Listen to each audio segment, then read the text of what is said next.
Hello and welcome to the channel. The Catholic Bishop Conference of Nigeria has weighed into the ugly trend that is shaping up the forthcoming elections by urging candidates and their political parties to seek issue-based campaigns rather than the constant bitterness, violence, and unhealthy rivalry. Subscribe, like, share, and comment. Thank you. Catholic bishops seek issues-based campaigns. Worried by the dangerous bent campaign of calumny is assuming, the Catholic Bishops' Conference of Nigeria (CBCN) yesterday urged political parties and their candidates to focus on issue-based campaigns, urging that campaigns should be devoid of bitterness and unhealthy rivalry. The bishops also urged the government to provide the enabling environment for citizens to exercise their franchise devoid of violence, intimidation, vote buying, and vote selling during the 2023 general elections. These were contained in a message by the bishops at the end of the Third National Pastoral Congress of the Catholic Church in the country, with the theme "Towards a Synodal Church, Communion, Participation, and Mission." The message was co-signed by the CBCN President, Most Reverend Lucius Ewejuru Ugoji, Archbishop of Owerri, and the Secretary, Most Reverend Donatus Aimiosion Ogun, Bishop of Uromi. Political candidates for the election should avail citizens of their electoral manifestos, including strategies for achieving set goals and objectives. The practice of promising the electorate lofty objectives to be pursued by political office holders that look good on paper but only to be jettisoned after such candidates win election has become the common experience of many Nigerians, they said.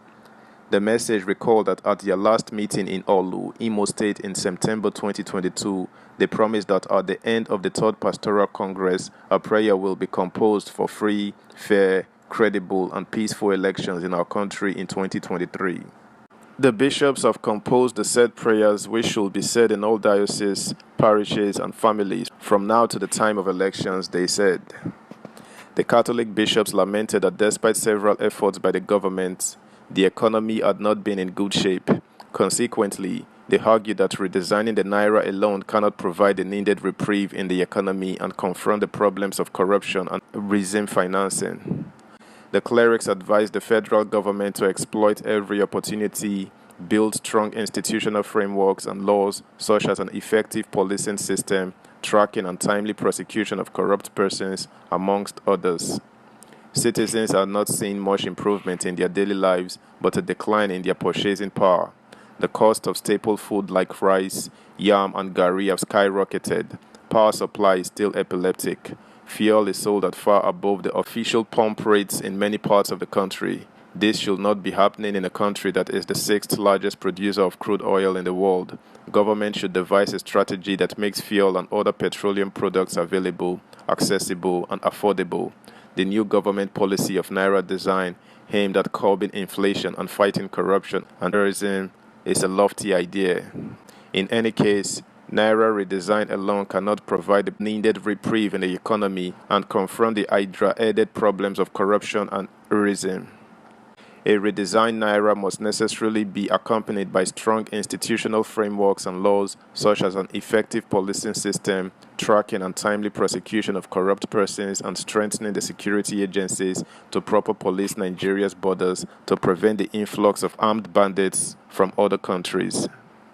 Subscribe, like, share, comment, and please turn on the notification bell. Thank you.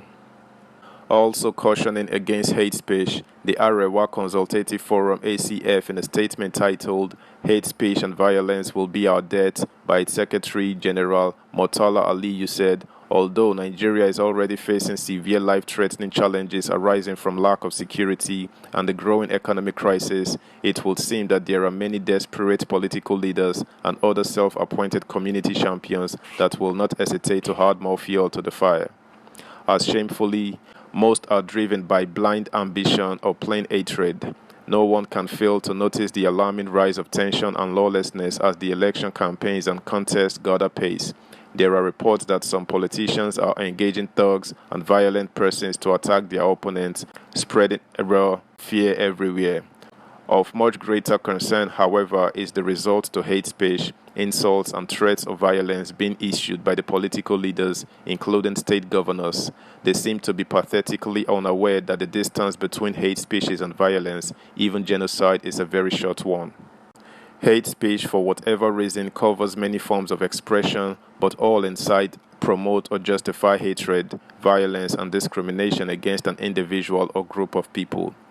It poses grave danger to the unity and stability of a democratic society, protection of human rights, and the rule of law.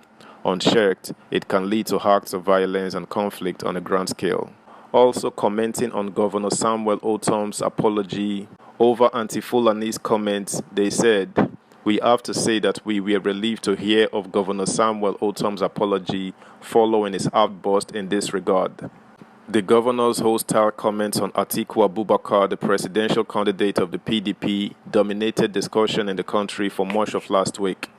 The Electoral Act, as amended and for good reasons, prescribed heavy punishment for infractions such as this. The fact that hate speeches and acts of violence and aggression are rife in this campaign season can only mean that the laws are not being enforced.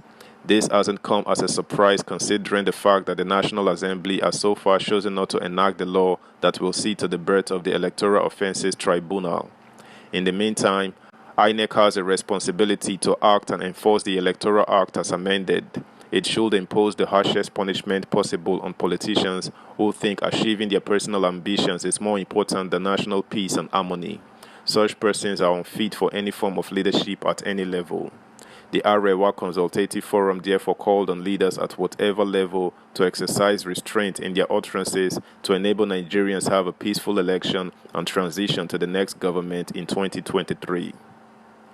That's the news, guys. Thanks for listening. Until next time, bye.